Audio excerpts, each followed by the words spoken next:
We'd like to thank JACS for the opportunity to present this on social media. Here's our disclosures for the study. It's assumed that trauma activates fibrinolysis, and those that have excessive fibrinolysis would deplete their inhibitors.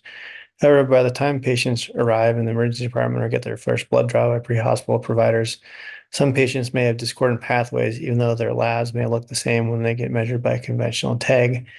These two unique pathophysiologies of fibrinolysis shutdown, activation with subsequent inhibition, or hypofibrinolysis have been reported elsewhere in the literature, but are poorly defined in trauma. We hypothesized that if we use TAG with and without TPA, we'd be able to identify these people at depleted fibrinolytic inhibitors. And instead of the 9 potential groups, we could define 3 clinically relevant pathologic phenotypes with implications for resuscitation. Our study included roughly 1,000 patients. Here's the breakdown of the 9 potential groups.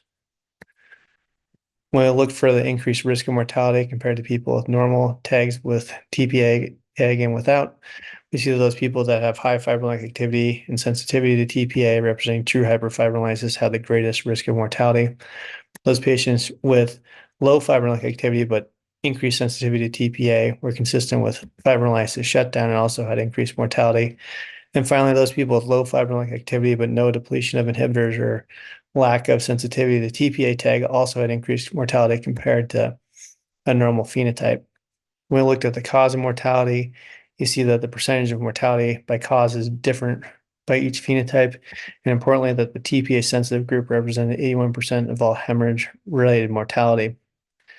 In conclusion, conventional TAG on its own does not accurately categorize a patient's acute fibrinolytic phenotype. Importantly, hypofibrinolysis and fibrinolysis shutdown are not the same terms.